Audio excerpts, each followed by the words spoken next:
આવી રીતે મૃત્યુલોકની અંદર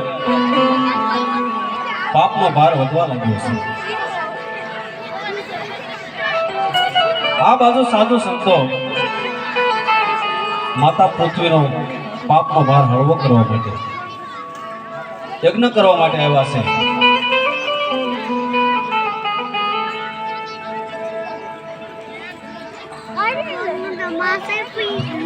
અરે સંતો ભક્તો, તો ચાલો આપણે અહીંયા બેસી અને અગ્ન કરીએ, જેથી કરી પૃથ્વી માતા આપે તો પાપનો ભાર હળવો થાય. તો ચાલો આપણે અગ્ન કરીએ.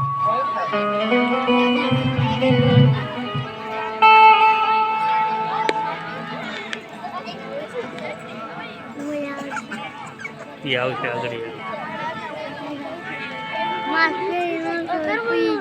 અવાજ આવે.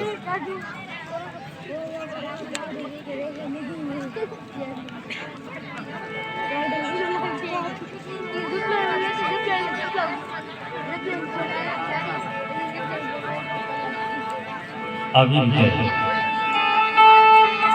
સૌ સાધુ સંતો પૃથ્વી માતાને રીઝવવા માટે અને પાપનો ભાર હળવો કરવા માટે યજ્ઞ કરે છે અને યજ્ઞની અંદર આહુતિ આપે. પણ આહુતિ કેવી આપે છે?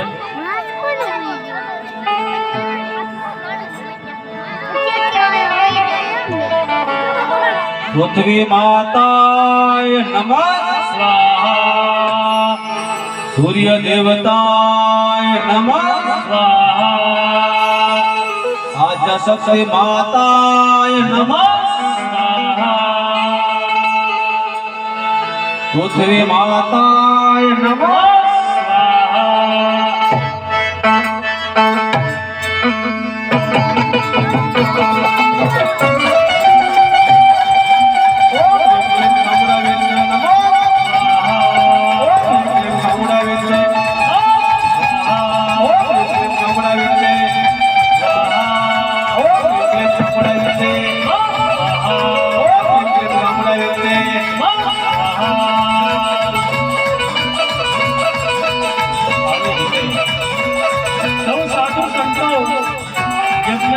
આહુતિ આપે છે, યજ્ઞ કરે છે.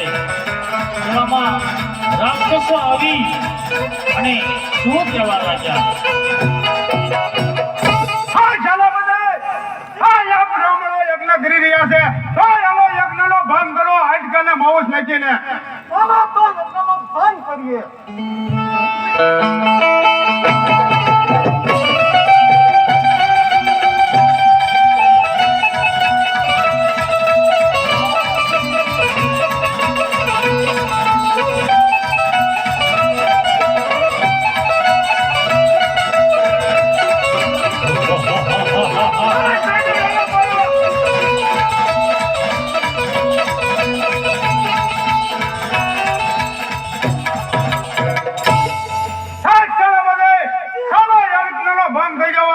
સારા જંગલની અંદર ચાલતા થઈએ.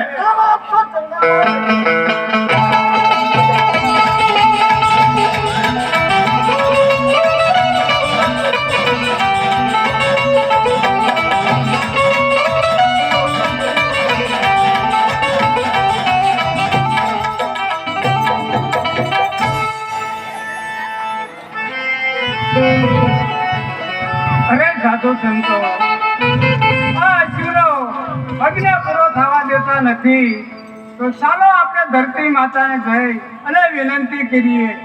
અરે ધરતી માતા, આ શિરોનો કોઈ ઉપાય કરો, નહીંતર તમારી ગોદમાં અમને સમાવી લ્યો. તો ચાલો આપણે ધરતી માતા પાસે આવી રીતે રાક્ષસોએ યજ્ઞની અંદર હાડકાને માંસ નાખી અને યજ્ઞનો ભંગ કર્યો છે. સૌ સાધુ સંતોના આત્માની અંદર બહુ દુઃખ થયું છે. સૌ સાધુ સંતો આશ્રમ તરફ ચાલી નીકળ્યા અને આ બધું દ્રશ્ય નારદજીએ એમના નજરે જોયું. ત્યારે નારદજી કેવો વિચાર કરે છે. અરે આ જંગલની અંદર આટલું હાલ્યો તો આટલું જાણવા મળ્યું. કારણ કે મોટા મોટા ઋષિ મુનિઓ સાધુ સંતો ધર્મનું કાર્ય કરે અને યજ્ઞ કરતા હોય તો રાક્ષસ લોકો એમના ધર્મના કાર્ય પૂરા થવા દેતા નથી. હાથ સિંગલ નાખી અને યજ્ઞનો ભંગ કરાવે છે. તો ચાલ હજી પણ આગળ હાલો તો આગળ શું ચાલી રહ્યું છે તેની તપાસ કરો.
નારદજી પૃથ્વી પર કેવી રીતે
બંને ગોવાળ ગાયો ચારવા માટે જાય અને એક ગોવાળ બીજા ગોવાળને શું કહેવા લાગ્યો છે. અરે ભાઈ ગોવાળ, અહીંયા રાક્ષસનો ત્રાસ વધી રહ્યો હોય એવું લાગે છે. અહીંયા આપણે ગાયો પણ ભૂખી રહે છે. તો ચાલ આપણે બંને ભાઈ અહીંથી થોડા આઘા જંગલની અંદર જઈ અને આપણે ગાયો સારીએ. અરે હા હા ભાઈ, તો ચાલો તો આપણે આખા જંગલમાં જઈને આપણે બંને ભાઈઓ ગાય કરીએ. ગોવાળ બંને ગોવાળ વગડાની અંદર ગાયો ચારે છે અને બંને ગોવાળને રાક્ષસનો અવાજ સંભળાય અને રાક્ષસો ધીરે ધીરે વગડા તરફ ચાલ્યા આવે છે.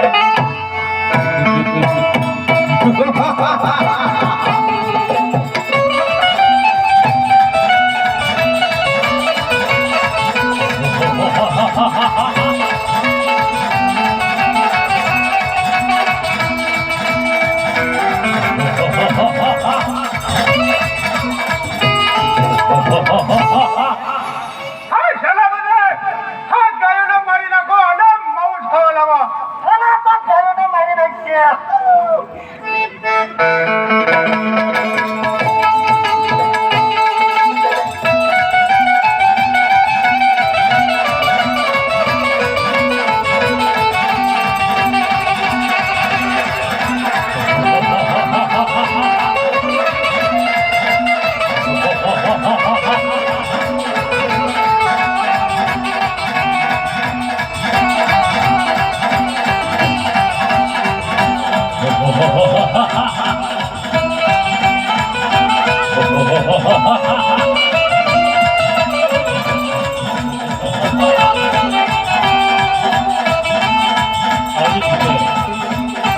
રાક્ષસોએ જે ગાયો હતી એ ગાયોને મારી નાખી છે અને માંસ ખાવા લાગ્યા. ત્યારે એ રાક્ષસ એમના સેનાપતિને શું કહેવા લાગ્યો? હા પ્રધાનજી ચાલો આપણે જંગલની અંદર શાંત થઈએ. ઓલા તો જંગલમાં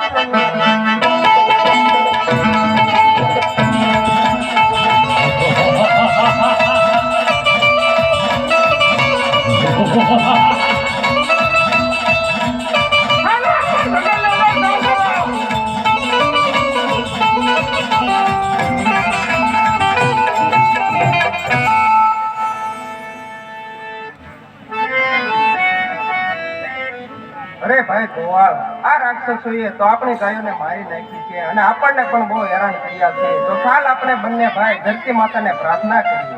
અરે હા ભાઈ ગોવાળ, ચાલો તો આપણે આગળ જઈ અને ધરતી માતાને પ્રાર્થના કરીએ.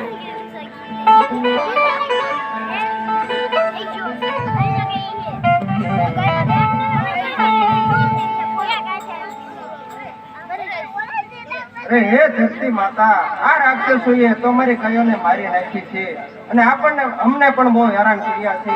તો હે ધરતી માં આ ત્રાસમાંથી અમને બચાવો, નહીંતર અમને તમારી ગોદમાં ફાળવી દો. આવી રીતે બંને ગોવાળ ધરતી માતાને પ્રાર્થના કરવા લાગ્યા છે.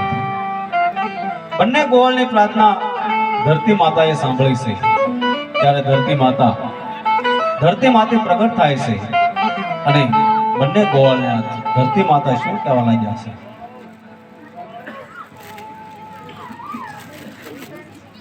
અરે ગોવાળ, હું તમારું દુઃખ જોયો અને તમારી ઉપર પ્રસન્ન થઈ છું ગોવાળભાઈ.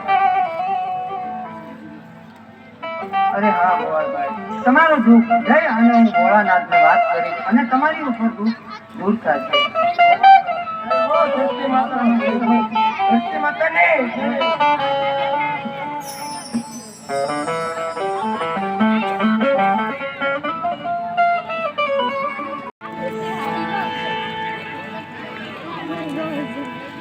અરે રાક્ષસોનો ત્રાસ વધી રહ્યો છે, કારણ કે ગાય માતા છે તો જગતની માં કહેવાય, જગતનો તાત કહેવાય અને પૂજવા લાયક પણ કહેવાય છે.